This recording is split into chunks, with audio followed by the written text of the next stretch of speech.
Rádio Piauí.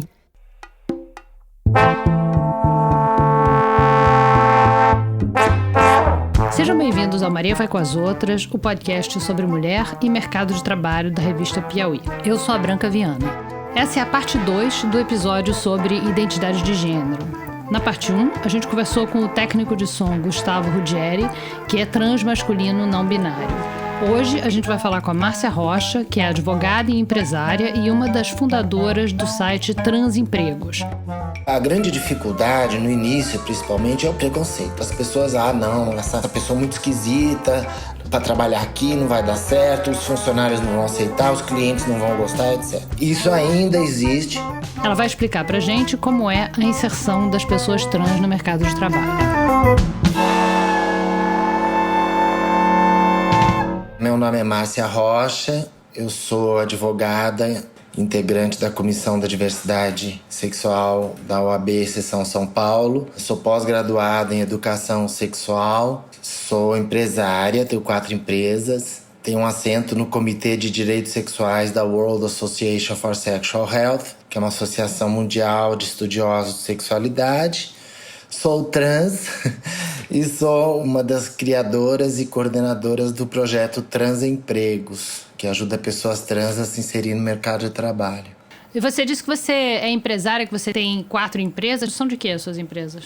Então, eu tenho uma empresa de administração de bens próprios, eu tenho uma empresa de investimentos imobiliários, eu tenho uma empresa de estacionamentos também, que já tem quase 30 anos, foi fundada em 90. E tem uma empresa de loteamentos que eu fiz há muitos anos, que é uma empresa grande. E além disso eu advogo também. Então minha vida é uma loucura, porque eu tenho que dar conta de tudo, ainda cuidar da casa, fazer compras, você não tem noção, é uma loucura. O pessoal fala, tem 3 jornadas, eu tenho 5.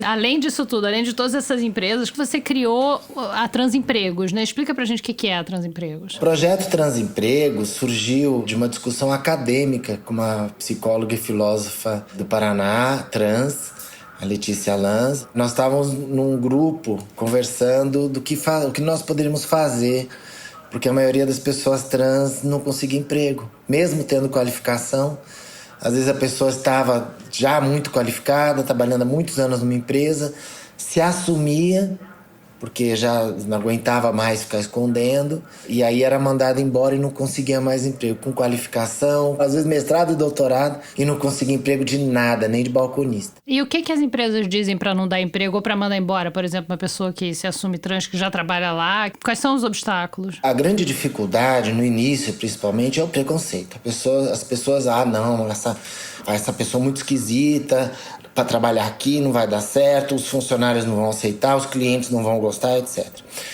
Isso ainda existe. Esquisita, que as pessoas querem dizer o quê? Esquisita, fisicamente esquisita? Fisicamente esquisita por jeito, porque nem todas as pessoas trans são o que a gente chama de, abre aspas, passáveis, né? Que passam como mulher igual a todas as outras, ou passa como um homem igual a todos os outros. Às vezes a pessoa está na transição, ou ela é alta demais, ou ele é baixo demais. As pessoas olham e percebem que é uma pessoa trans. E aí o preconceito é muito forte, houve muita desinformação, justamente até pelas pessoas trans se ocultarem durante muito tempo. Por medo do preconceito, elas se ocultavam.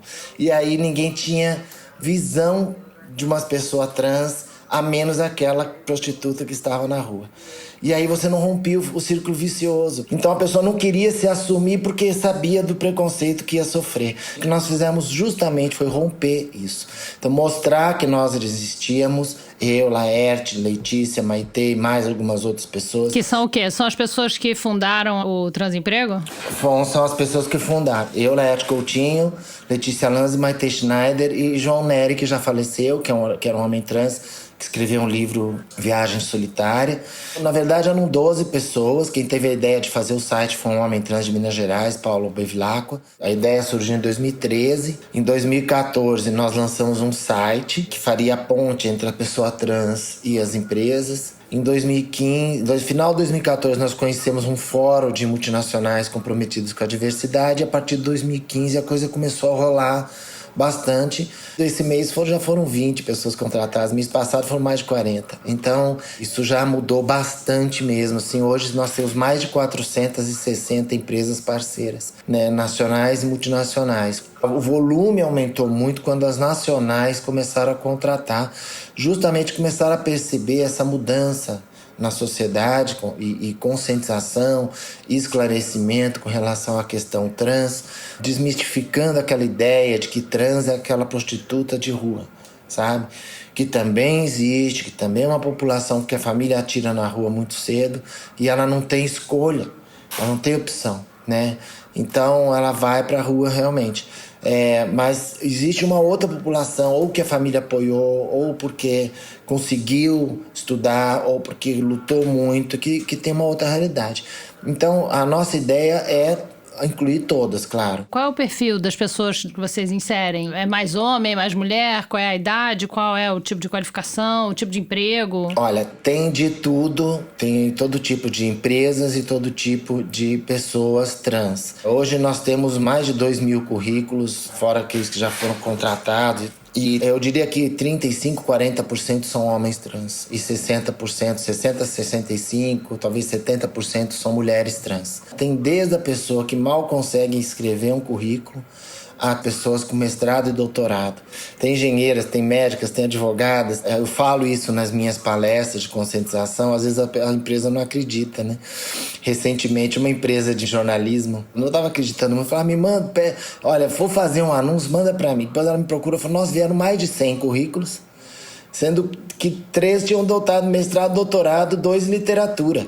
Então, tem de tudo. E o que você faz quando você vai falar com uma empresa? Você tem que preparar a empresa para receber os seus clientes?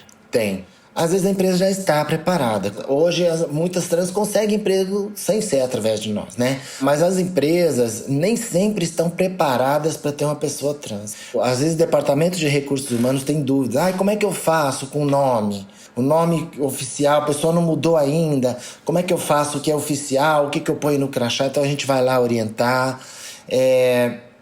Questão de banheiro. Mas vai usar o banheiro feminino, mas é um homem. Não, não é um homem. Veja, tem que ir lá explicar. Então, é legal, é importante ter um evento de conscientização para as pessoas que vão trabalhar com a pessoa trans. Porque não adianta a presidência querer, o RH estar capacitado, a pessoa é contratada, chega lá, tá com um papelzinho, tratam mal, discriminam. Então, ela precisa haver também um ambiente onde ela seja um ser humano trabalhando como qualquer outro, né? E seja acolhida. A preocupação das empresas, às vezes, é com o cliente. Essa pessoa vai atender público. Será que público que tem preconceito não vai rejeitar? Não vai ser um problema para minha empresa, isso? E eu já tive feedbacks maravilhosos, extremamente positivos, da empresa segurar a onda da pessoa, falar, olha, eu não quero ser atendida por essa pessoa. E a empresa fala, não, mas essa pessoa é um funcionário, é um ser humano, a política da empresa é a inclusão e ela vai continuar trabalhando aqui. Já houve casos também de funcionários e eu não quero trabalhar com essa pessoa e a empresa dizer, então pede a conta, porque é política da empresa ser inclusiva, então se você não quer trabalhar, você sai. Então, e também já houve o contrário, né? Não vou dizer que tudo são mar de rosa, que é tudo maravilhoso, porque também existem pessoas, é ser humano, né?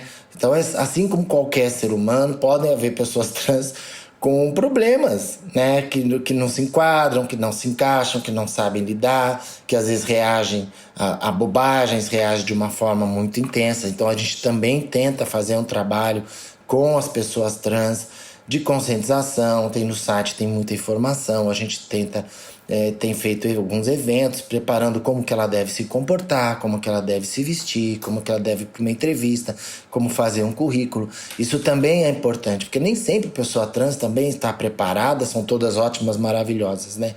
Eu mesmo já tive um funcionário trans que eu demiti por incompetência, porque não dava mesmo, né? Também a melhor funcionária que eu tive na minha vida era uma pessoa trans também. Então, assim, não é por ser trans que ela é melhor ou pior do que qualquer outra pessoa. É isso que é importante deixar claro. Vocês notam diferença entre os homens trans e as mulheres trans em termos de facilidade ou dificuldade de conseguir emprego? Eu acho que para os homens trans é mais fácil conseguir emprego por causa dessa tal passabilidade. O homem trans, quando ele toma hormônio por 6 meses, 1 ano, ele já começa a ter barba, já desenvolve mais musculatura. Geralmente, os homens trans eles ficam mais passáveis, com aparência que denuncia menos ser trans, né? E aí, por conta disso, eu acho que facilita. Tem uma outra razão, que é a seguinte: a mulher trans, em geral, essas principalmente quando a gente vai estudar as histórias das que estão na rua hoje, na prostituição, na marginalidade, essas pessoas, o que aconteceu? Quando eram adolescentes, muito cedo, elas começam a querer se assumir e a família não aceita e põe na rua. E os homens trans, em geral, a família segura mais tempo. Por ser menino, nasceu menina do sexo feminino. Então a família tenta corrigir. Não, isso vai passar, isso vai, bate, prende em casa. E a pessoa acaba ficando mais tempo dentro da família. Então, a pessoa acaba saindo de casa quando ela não tem mais jeito, quando não aguenta mais, 18, 19 anos. Ela já está com pelo menos colegial feito, né? Enquanto que as mulheres trans saem de casa 13, 14. É expulsa de casa e nem terminou o colégio ainda, né? Às vezes não tem nem primeiro grau. Então, e aí, os homens trans, quando saem com 18, 19, 20 anos, às vezes já está na faculdade. Eu recebo muita gente para falar: olha, estou na faculdade, minha família não aceita, eu preciso de um emprego para poder sair de casa. Então isso acontece muito com homens trans. Com mulheres trans também, mas é diferente. Quando a mulher trans conseguiu ficar até 18, 19, 20 anos em casa, geralmente a família acaba se conformando, porque já faz mais tempo, né? E vê que não vai ter jeito mesmo, né? E você, na tua trajetória pessoal, quer dizer, você é muito bem sucedida, né? Como é que foi a tua inserção no mercado de trabalho? Foi muito simples, porque eu já era bem sucedida antes de me assumir. Eu fiquei no armário até 39 anos de idade, até mais, até 42, 43. Eu comecei minha transição definitiva com 39, mas eu fui me assumir mesmo com 42, 43 anos de idade. Então, já faz 12 anos mais ou menos que eu entrei no ativismo. Estou assumida mais ou menos há uns 8 ou 9 anos, assim, publicamente, na UAB e tudo. Então, eu sabia o que eu ia passar, eu me preparei, eu fiz terapia há muitos anos da minha vida, eu sabia o que acontecia comigo, porque eu estudei demais o assunto, né? Me tornei uma especialista realmente no assunto sexualidade e gênero, porque eu fui atrás de tudo que existia no mundo para ler. De importante, eu li, estudei, queria entender. Então eu tinha base. Então você já era uma empresária e advogada bem-sucedida, né? Já era empresária. Hoje eu advogo em muitas questões para pessoas que sofrem preconceito, discriminação. Então, em termos de emprego e de ser bem-sucedida na vida, isso para você foi tranquilo, né? Agora, a parte de se assumir com 39 não deve ter sido fácil, né? Olha, vou te dizer uma coisa que eu quero também... Veja, até os 35, eu não tinha muita consciência do que acontecia comigo. Não tinha informação. Eu cresci num mundo sem informação, regime militar. A gente foi começar com a internet, eu comecei a ver que existiam outras pessoas como eu, porque até então eu achava que eu era a única no mundo. E depois disso, comecei a ter informação. Acabou o regime militar, comecei a ter literatura. A gente não tinha acesso a livros, né? Comecei a saber o que acontecia no mundo. Comecei a entender um pouco mais. Aí fiz terapia, procurei um especialista no assunto que me explicou muita coisa. Comecei a entender o que acontecia. E quanto mais eu entendia, mais eu queria falar: bom, é isso que eu sou. Então é isso que eu preciso. Foi um processo, não foi de uma hora para outra. Já vinha desde a infância, né? A coisa toda, bastante tempo mesmo. Mas aí eu fui levando essa questão até onde deu. Chegou uma hora que eu falei: bom, é isso que eu quero, não tem mais jeito, vou assumir. E aí eu era casada e a minha mulher sabia, apoiava. Mas a hora que eu assumi, ela já ficou mais complicado. Até porque eu já tava ficando muito feminina e ela falava: eu gosto de homem, eu tô perdendo interesse. Foi difícil, viu? Porque a gente se gostava, se dava bem. Então, acabamos nos divorciando. E aí eu conheci a Carol, que é minha companheira hoje e que era lésbica quando eu conheci. Então ela sente atração. Então são coisas... A vida vai se ajeitando, né? Conforme as coisas. Mas foi uma decisão difícil. E uma pergunta que me faziam antigamente, que é muito importante, que ilustra bem o que você perguntou, é a seguinte: se você não fosse empresária, não fosse bem-sucedida, você teria se assumido? Não sei, talvez não. Porque a porrada é muito grande. Hoje, nós fizemos o mundo mudar. Ele está mudando, e tem muito caminho pela frente, mas mudou muita coisa. Quando eu comecei em 2007 no ativismo, era muito diferente. Não faz tanto tempo. Então, nesses 10 anos, mudou muita coisa. Muita mesmo. E grande parte por causa da nossa postura de visibilidade, de ativismo. Nossa, eu digo, eu, Laerte, Letícia e Maitê mesmo. E além de outras ativistas também importantes que a gente conhece. Né? Que essa mudança nesses últimos 10 anos, que está em novela, que tem livros, que tem literatura, que tem explicação, eventos em universidades e tudo, isso mudou muito as coisas. Hoje está muito mais fácil. Mas quando eu resolvi assumir, e se eu não fosse já empresária, não tivesse já uma condição de me sustentar, eu acho que eu pensaria mais umas 10 vezes antes de realmente assumir, porque não é fácil, a porrada é grande. Por isso que eu digo que ainda tem muita gente no armário, apesar de todas essas mudanças. Ainda tem muita gente que gostaria de poder se assumir e não, eu conheço, e que me procura e fala, ai, como eu invejo você, como eu queria poder viver como você e eu não tenho coragem. Você perde família, você perde emprego, você perde a vida que você construiu. Então é muito difícil. Obrigada, Márcia. Tá bom, obrigada. Esse episódio do Maria Vai com as Outras tem o apoio de Max Milhas. Lá você encontra passagens aéreas mais baratas do que nos sites das companhias. E os ouvintes do Maria ainda têm um desconto extra. Na hora de fechar a compra, no site ou no aplicativo, é só usar o cupom MARIA25 para ganhar R$25 de desconto na sua passagem. Max Milhas, o jeito inteligente de comprar passagens aéreas. Essa foi a parte 2 do 6º episódio da 3ª temporada do Maria Vai com as Outras. A parte 1 teve muitos comentários nas redes do Maria, que são @MVCO Podcast no Twitter e no Instagram, e teve também muita gente escrevendo no grupo do Facebook, que tem o nome do programa e fica na página da Piauí, que é a revista que você pode assinar se você quiser apoiar o Maria. Tem assinatura da revista impressa e também assinatura online para quem não gosta de papel. Mas enfim, o assunto aqui era outro. Muita gente escreveu pro Maria pedindo o Instagram do nosso entrevistado, o Gustavo Ruggieri. E o Instagram dele é @GusFTM, GUSFTM. E lá ele documenta a transição dele com uma selfie por dia. Vale a pena ir ver, é muito legal. Quem não entendeu o que eu falei aqui, vai lá no site da Piauí que a gente linkou pro Instagram dele. O Maria Vai com as Outras é uma produção da Rádio Novelo para a revista Piauí.